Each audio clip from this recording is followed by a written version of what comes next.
Lapkričio 3 dieną Plungės rajono savivaldybės salėje rinkosi savivaldybės vadovai ir žiniasklaidos atstovai į spaudos konferenciją, kurioje buvo aptariami Plungės rajone nuveikti ir planuojami darbai, aptarinėjamos rajono problemos ir jų sprendimai, o taip pat supažindinami artimiausiu metu įvyksiantys projektai.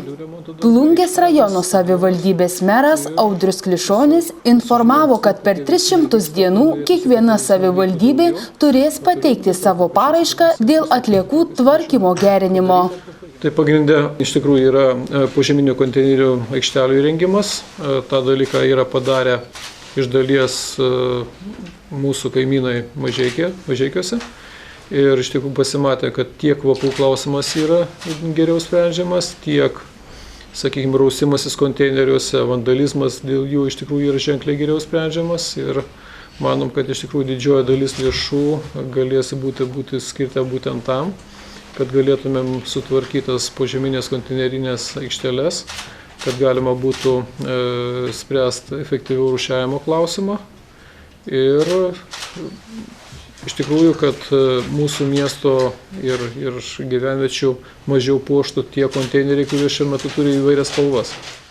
Meras Audrius Klišonis pasidžiaugė, kad neseniai vykusiame Plungės rajono savivaldybės tarybos posėdyje pagaliau buvo išspręstas klausimas dėl socialinių būstų plėtros. Tai mes, kaip ir kitos savivaldybės, esame jau pasitvirtinę tai, ką matom iš socialinių būstų eigoje tvarkyti. Ir aš džiaugiuosi, kad Plungės savivaldybės taryba pritarė tam projektui, kuriam pritarė be to ir Darvaišių bendruomenės. Tai bendruomenės visuotinis susirinkimas. Tai aš manau, kad turėsim gerą projektą tiek socialinių būstų įkūrimo prasme, tiek iš tikrųjų sutvarkytą objektą Narvaišiuose, tai toje gyvenvietėje, kurie nuo 90 metų praktiškai buvo gal pastatyti porą apšvietimo stulpų ir viskas to buvo pasibaigę. Tai manau, kad turėsim tikrai pakankamai gerą objektą, tiek kultūrinė prasme, tiek socialinė prasme. Taip pat šiais metais buvo priimtas sprendimas dėl lėšų taupymo ir racionalaus naudojimo Plungės rajono savivaldybėje. Savivaldybėje iki šio laiko buvo, šitame pastate buvo 76 spausdintuvai ir kiekviena dalis iš jų buvo skirtingų modifikacijų ir jų aptarnavimas, išlaikymas kainavo tikrai pakankamai daug. Tai po viešųjų pirkimų buvo priimta, apsitarus savivaldybės administracijoje, mero institucijoje, buvo priimtas sprendimas tam, kad optimizuoti šitos kaštus, nes kaštai yra tikrai pakankamai dideli. Ir savivaldybėje po savaitės kitos, kai bus instaliuota visa programinė įranga, savivaldybėje vietoj 76 spausdintuvų beveik tik tai 12, kurie bus tinkliniai. Ir kiekvienas savivaldybės administracijos darbuotojas su savo kortele galės prie bet vieno arba kito spausdintuvo atsispausdinti tą medžiagą, kuriem iš tikrųjų yra reikalinga. Tai manau, kad tai optimizuos ir aptarnavimo kaštus.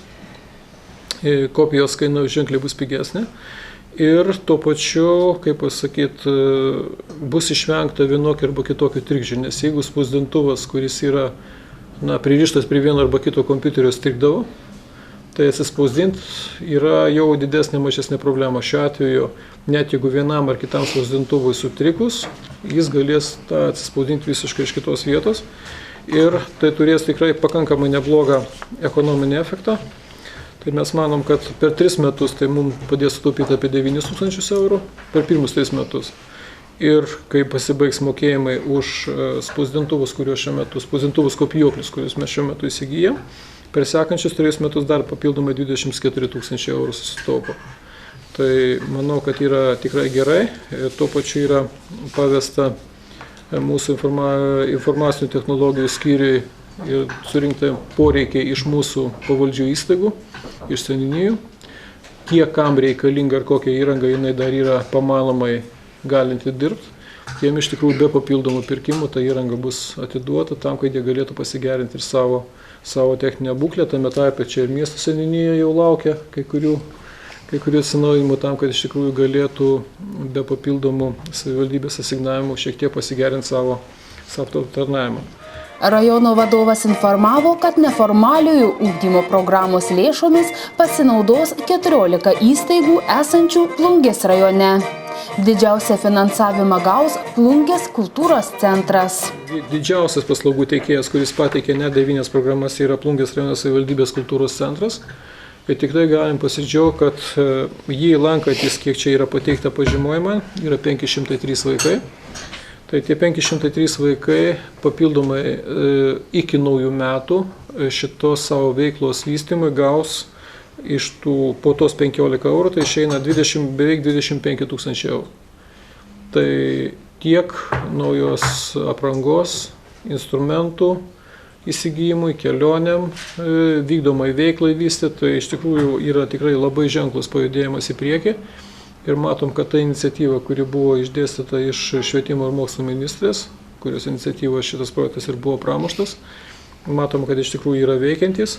Reikia pasakyti, kad iš tikrųjų šiek tiek mažokai yra sportinių. Mes tikėjomės, kad sportininkai iš tikrųjų pateiks daugiau tokių paraiškų, bet iš sporto yra pateikę tik tai 2. Tai yra Plungės karate Kyokushin klubas Shodan.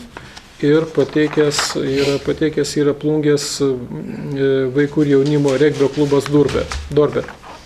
Tai jie gaus nelabai jau didelės pinigėlių sumas, bet iš tikrųjų tai yra papildomi pinigai, kurie ateina būtent tų pačių vaikų ugdymui.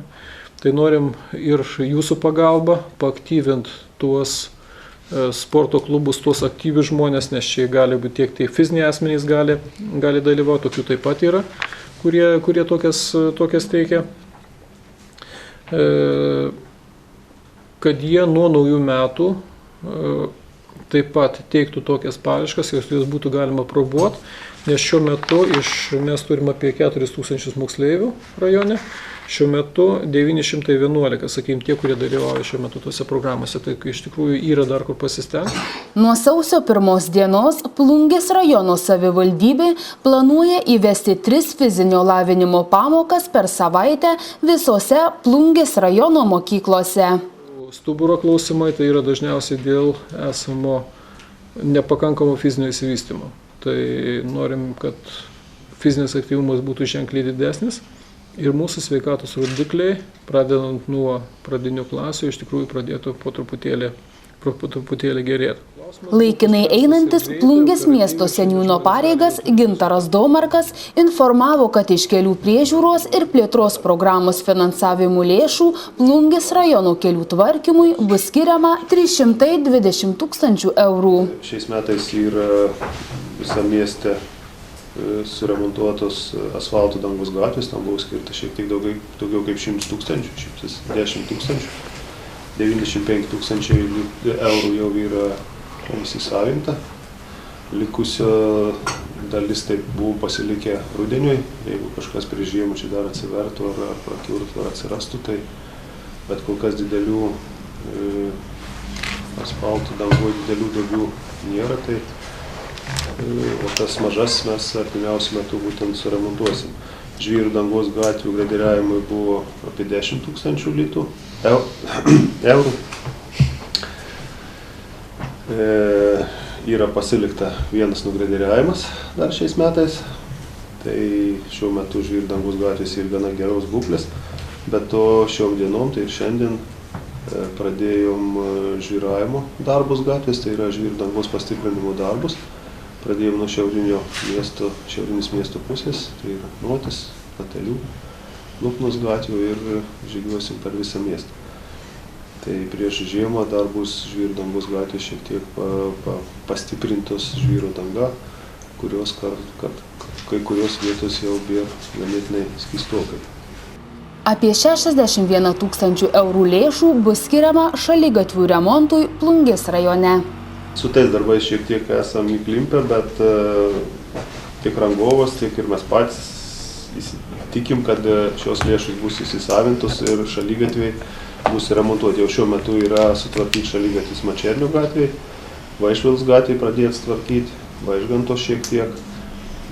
Turėjom didelį norą šaligatvį šiais metais sutvarkyti Jucio gatvėje nuo darbo biržos link Laisvės arba link Kalniškių gatvės. kairė pusė, jeigu žiūrint nuo šviesoforo, bet kadangi šaligatvį norim pakelti nuo gatvės, kad būtų žmonėms patogu ir netaškytus, kaip sakant, mašinos važiuojančius, tai tam jau tos sutarties, kurią šiandien turim su rangovu, nepakanka, ten yra reikalingas projektėlis. Per žiniasklaidą buvo paviešinta šaligatvių avarinė būklė Birutės gatvės atkarpoje nuo Plungės Švento Jono Krikštytojo bažnyčios link Plungės Saulės gimnazijos. Gintaras Domarkas patikino, kad šaligatvių remonto darbai negalės būti pradėti tol, kol uždaroji akcinė bendrovė Lesto pirmiausia nesutvarkys elektros liniją. Remontuoti šaligatvį, kuris galbūt ateityje ganėtinai greitai gali tekti perkasti, tiesiog yra neracionalu. Bent su Lesto visuose pokalbiuose prieš tai buvusiuose jie tą deklaruoja, kad jeigu jūs kažką numatot, mus informuokit, mes kitais metais taip pat bandysim kuo skubiau savo liniją susitvarkyti, kad tai nekeltų nei mums, nei jiems jokių problemų ateityje. Savivaldybės administracijos direktorius Albertas Krauleidis pridūrė, kad iškyla nemažai problemų, nes būtent Plungės rajono savivaldybė turėtų parengti elektros linijos kabeliavimo projektą. Gintaras Domarkas informavo, kad prie infrastruktūros gerinimo galės prisidėti privatūs ir fiziniai asmenys. Tiek privatūs asmenys, tiek juridiniai asmenys gali prisidėti. Ir jeigu prisideda prie turto, savivaldybės turto, tai jų prisidėjimas turėtų siekti iki 20% arba 20%. Jeigu jie pageidauja, kad savivaldybė prisidėtų jų valdomo arba iš dalies jų valdomo turto, tai savivaldybės prisidėjimas galėtų būti irgi taip pat 20%. Tame sprendime yra, kad visi prašymai turėjo būti pateikti iki einamų metų spalio 1 dienos. Nežinau, kiek jų pasiekė savivaldybė. 4 šiuo metu pasiekė. Tai va, 4 jau šiemet yra pasiekę, kurie galbūt, jeigu viskas bus tvarkoje, bus pasirašytos bendradarbiavimo sutartys, kitais metais bus įgyvendinti. Gintaras Domarkas taip pat pasidžiaugė, kad gyvenamųjų namų bendrijos pačios savo iniciatyva tvarkosi aplinką. Mačernio gatvės 11 namo. Mačernio gatvės 39 namo, 11 namo gyventojai tiesiog savo lėšomis, savo sklypo ribose prasiplėtė automobilių statymo aikštelę, neprašydami pagalbos iš savivaldybės ar iš seniūnijos. Lygiai panašių labai Mačernio 39 namas susitvarkė savo visą šaligatvį, tiesiog baigė susitvarkyti, taip pat neprašydami pagalbų kažkokių finansinių iš savivaldybės ar seniūnijų. Dėl supermiesto aikštelės darbų rajono vadovas sakė, jei tik leis oro sąlygos, aikštelės pagrindai bus įrengti artimiausiu metu. Norim padėkoti ir Plungės Jonio visam kolektyvui ir vadovom, nes pagrindus jie įrengė, padarė drenažą ir šiuo metu tai Varfo žmonės darbuojasi tiesdami šaligatvius. Tai pasiruošę viską, tai manom, kad iš tikrųjų pagrindai bus pilnai padėti. Jeigu leis temperatūriniai režimai, bus galima uždėti ir guminę dangą. Guminę dangą, bet šio klausimu tikrai aš... O guminė danga jau čia pirkta bus jau ne? Guminė danga jau yra pirkta, čia kur yra 3, sakykime, tie suneštiniai variantai. Tai yra tai, ką surinko patys žmonės. Tai, kas yra Plungiškių draugijos aukota ir tai, kas yra savivaldybės prisidėjimas. Tai iš visų 3 šitų šaltinių čia bus danga, tą jau seniūnas anksčiau buvo pristatęs pačią, bet jeigu matysim, kad temperatūriniai režimai neleidžia, tai dangą guminę įrenginėsim kitie metai. Tai va, tas objektas yra pajudėjęs ir tuo pačiu džiaugiamės tą iniciatyvą, kad papildomai atsirado, sakykim, ta pati supermiesto aikštelė. Tai, kaip sako, vienas įdėtas litas ar euras, jis pradeda generuoti kitus ir atsiradęs interesas iš tikrųjų yra prie tos aikštelės padaryti, kaip mini, tokią lauko arbatinę. Čia jau būtų grinai verslo, privataus verslo iniciatyva, jų pačių siūlymų. Nagrinėjant tą variantą ir aš manau, kad iš tikrųjų būtų smagu, kad mamos atvedusios vaikus prie tos aikštelės turėtų ką veikti. Tuo pačiu, kol vaikai karstosi. Kol karstosi, tai aš manau, kad galės išgerti arbatos. Galų gale ten, kalbant apie tai, kad turėtų atsirasti viešasis tualetas, kuris būtų neišlaikomas savivaldybės lėšom. Ir manau, kad esame jau pribrendę ir galų gale yra toks miesto poreikis ir gyventojų ir svečių poreikis tam, kad iš tikrųjų ten būtų Wi-Fi, laisva Wi-Fi zona. Tam, kad būtų galima pasitikrinti informaciją, elektroninį paštą ir visą kitą. Tai va, ta linkme iš tikrųjų yra labai gražus pajudėjimas. Albertas Karaulėdis supažindino, kokie darbai šiuo metu yra atlikti ir kaip yra išskirstytos lėšos Plungės Saulės gimnazijos aikštyno įrengimui. Ten 2 projektai yra švipo lėšų šaltinis ir 3 metai vyriausybės buvo paskelbta mokyklų aikštynų atnaujinimo programa, kurioje dar litais, kai buvo įtvirtinta, buvo po 1 milijoną litų skirta. Tai šiais metais mes turim 57 tūkstančius eurų savo prisidėjimų ir 57 tūkstančius švietimo ministerijos lėšų paskirta. Tai darbai yra pajudėjami. Tuo šiuo metu yra visas, iš esmės, trūks tik tais palei pamatus drenažas, o visa požeminė inžinerija jau yra suvesta, padaryta ir po aikštynų, ir šalia aikštelių. Visų kitų, tai dabartiniu momentu vyksta grunto, prasidės grunto dėjimai ir pagrindų dėjimai aikštynams. Visa bendra suma yra pakankamai nemaža, tas 1 milijonas litų arba ten bus 290 tūkstančių eurų panašiai ta programa. Jos neužtenka, todėl kad bendra viso projekto vertė siekia beveik apie 700 tūkstančių eurų. Tai matyt, dar iš kitų šaltinių mes paieškosim sutvarkyti, bet norėtųs, kad tas objektas būtų pabaigtas pilnai, suprojektuota yra net su automobilių stovėjimo aikštele, tai būtų ir darbuotojams, ir gimnazistams, kaip nekeista, mūsų gimnazistai dabar jau irgi yra gana ratuoti. Tai va, o pačios gimnazijose iš VIPO projekto, kiek šiemet yra, iš esmės mes lėšas baigėm įsisavinti, o per spalio mėnesį aikštyno turbūt sutvarkymo trupučiuką mažiau buvo, bet labai manom, kad per šią ir kitą savaitę, iš esmės šiais metais kiek skirta lėšų, tiek bus aikštyno įsisavinta ir trupučiuką daugiau dar. Tikiuosi, kad dar ministerijoje šitos programos lėšų įsisavinimo programoje gal bus kurie nors kiti objektai. Bendroji masė tai buvo 15 aikštynų per Respubliką tvarkoma, vienas iš tokių buvo mūsų gimnazijos. Tai gal kuri nors kitas aikštynas yra irgi vėluojantis, tai galbūt bus galima šiame didesnė sumą įsisavinti. Buvo pasidžiaugta, kad išsisprendė problema dėl vietinių kelių priežiūros konkurso klausimo. Mes šią vasarą turėjom iš tikrųjų pakankamai tokią ne visai smagią situaciją su vietinių kelių priežiūros konkursu. Ir kada mes įsivėlėme į ginčus, teisminius ginčus su Šiaulių plentu, kuris pasiūlė mums trigubai didesnį įkainį negu bendrai rinkoje egzistuoja vietinių žvyrkelių priežiūros. Tai pagaliau tas klausimas yra išspręs. Šiaulių plentas pripažino, kad jų kaina iš tikrųjų per didelė ir kada mes jų pasiūlymą atmetėm dėl to, kad mūsų netenkina jų kaina, jie sakė, mes daugiau šitoje vietoje pretenzijų neturėsim, tai dabartiniu momentu vyksta ir mes tikimės, kad per lapkričio mėnesį mes pasirašysim naują sutartį vietinių kelių priežiūros 3 metų, kaip ir visais metais.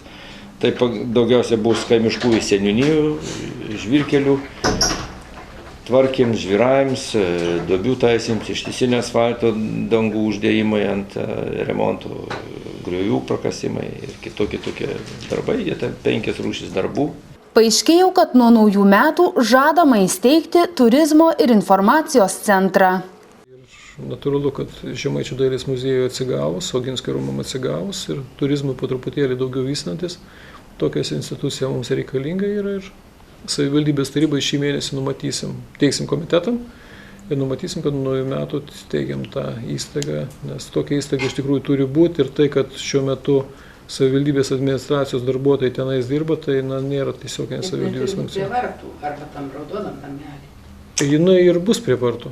Jinai ir bus prie vartų, tai kaip yra numatyta, tik viduj ten yra daugiau mažiau aptvarkyta, bet ten reikės daugiau, ten dar Wi-Fi zona taip pat turės būti, nes atvažiuoja iš tikrųjų žmonės, jie nori pasižiūrėti, ne visur Wi-Fi Plungėje yra veikiantis, galų gali ne visi turi internetą savo telefone, tai va, tas viešos prieigos .Wi-Fi taip pat nusimato. Na ir visokie kiti dar.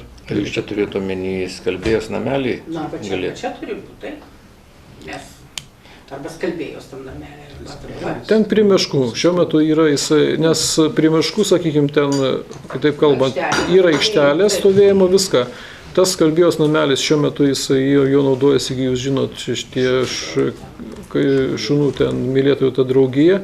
Kitas dalykas, dėl reljefo ten tikrai yra labai nepatogu privažiuoti ir sustoti. Tai erdvės nėra, o plėstis ten nėra taip labai patinka. Žiniasklaidos atstovai klausė rajono vadovų, kodėl vis dar nėra įrengta pėsčiųjų perėja Dariaus ir Girėno gatvėje ties vadinamu skalbėjos nameliu. Esą toje vietoje yra itin didelis žmonių srautas. Jo, minčių yra, kad vieno iš tų, bet mums iš tikrųjų reiktų, čia dabar kur turim prie paštą vieną perėją ir turbūt reiktų vieną perėją dabar sekantį yra ten nuo prekybos centro į tą aikštelę dar vieną.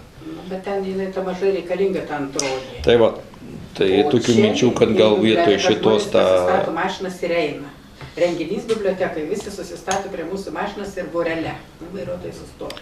Matai, Roma, dar vieną, čia kai turėjom tą susitikimą su Latvijais, su Koknės savivaldybė atstovais, jau tai vienas iš projektų, kuriuos mes bandysim siūlyti ir kur ten sutikom, kad, sakykime, mes būtume vedantysis partneris, tai yra būtent tos skverelio sutvarkymas.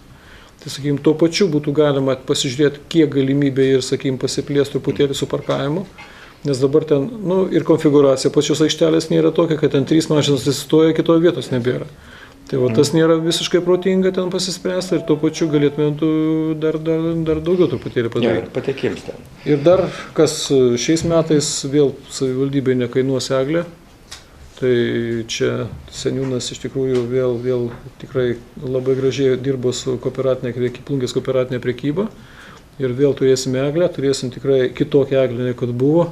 Ne tik dėl to, kad jinai nuvirsta ir vėl atsistoja, bet papuošimas iš tikrųjų bus kitoks ir iš tikrųjų praeitais metais džiugino, sakykime, tas papuošimas, kuris buvo Vytauto gatvėje, tai tikrai labai graži sąsaja buvo nuo Senamiesčio aikštės iki bažnyčios, bet ir sakykime, tie papuošimai, kurie buvo prie kultūros centro Dariaus ir Girėno gatvėje, mes taip pat vėl ten, kiek pavyko seniūnai susitarti, aš manau, kad tą pavyks padaryti. Manau, kad šiais metais vėl galėsim pretenduoti vieną iš gražiausių eglių Lietuvoje. Rajono vadovas informavo, kad greitu metu bus pasirašyta sutartis su automobilių kelių direkcija dėl tunelių darbų Plungėje. Šitoje vietoje irgi norim, kad iš tikrųjų pagal visą tvarką mes esam pirmieji šitoj vieno lygio sankryžų eliminavimo programai. Bet iš tikrųjų norim, kad tai būtų užtvirtinta parašais, kad būtų galima toliau judėti. Ir jeigu sėkmingai vyksta, dėrybos, derinimai, viskas vyksta su automobilių kelių direkcija, aš manau, kad žiemą, ko gero, jau galėsim, esant tinkamam pasirengimui, skelbti konkursą pirkimo jau. Tam, kad galėtume pradėti ramiai tvarkingai darbus. Taip, paties tunelio. Paties tunelio. Šiek tiek yra dar bus projekto koregavimas, nes koregavime projekte nebuvo numatyta dviračių takas po, reiškia, tunelį pačiam.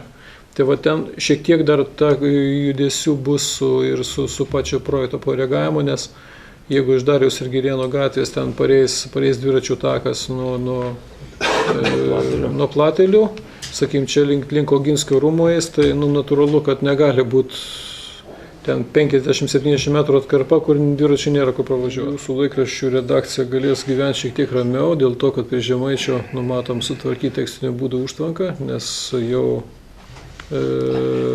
bijom, kad išneštų pamatų, paskui sakys, kad savivaldybė nesirūpina. Tai iš tikrųjų, kai buvo šiek tiek nuleistas vanduo, buvo pamatyta, kad sunkimasis yra per apatinę dalį ir to vietoje, jeigu yra didesnis ledų spaudimas, vandens spaudimas, galima tik iš tikrųjų turėti nelabai malonių dalykų. Seniai sakė, kaip per apačią. Tai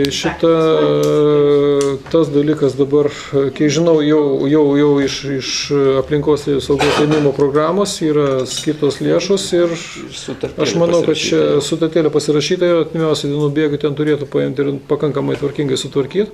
Tikimės taip pat pasišnekėję esam su Egidijum Rapoliu, kuris yra kitoje pusėje kaimynas, kad, sakykim, gal to pačiu jisai galvos, sakykim, ar apšvietimo atnaujinimą, ar kažką tai tokio padarys, nes kai ta užtvanka iš tikrųjų apšviesta yra, tai tų žmonių judėjimas irgi toje vietoje, aš manau, kad tikrai pakankamai gražiai ta pati užtvanka atrodo. Tai dar norim pasakyti, kad iš tikrųjų 4 aikšteles, mažasis aikšteles universalaus sporto Plungės savivaldybė yra gavusi iš futbolo federacijos. Konkursai pas mus yra jau padaryti ir savivaldybė kaip ir buvo žadėjusi lopšelių darželių vadovam, kurie teikia paraiškas, visiems, kurie teikia paraiškas, kad savivaldybė tą padarys. Tai artimiausiu metu tos aikštelės bus įrengtos, 3 iš jų bus mieste, 1 Plateliuose, prie Platelių DC. Na ir kol kas bent jau matėm, kiek numatyta VIP, tai džiugu tai, kad pabils 3 kartus į medį, bet kol kas numatyti, kad nelabai didelį pinigėlį, tai yra tam sporto kompleksą, apie kurį mes galvojam. Džiugu tai, kad iš tikrųjų ir teko lankytis ir pas švietimo mokslo ministrę ponę Pitrėnienę, tai sklypas yra šiuo metu ne savivaldybės, bet jie tikrai jokių pretenzijų nedaro tam, kad tai pereitų į savivaldybės pavaldumą tą žemės sklypas ir kad galėtume visus veiksmus vykdyti. Man atrodo, mes iš mūsų pusės, kiek buvo sklypo didalinimo projektų, vyriausybės nutarimų, medžiaga jau yra suruošta ir mes tikimės.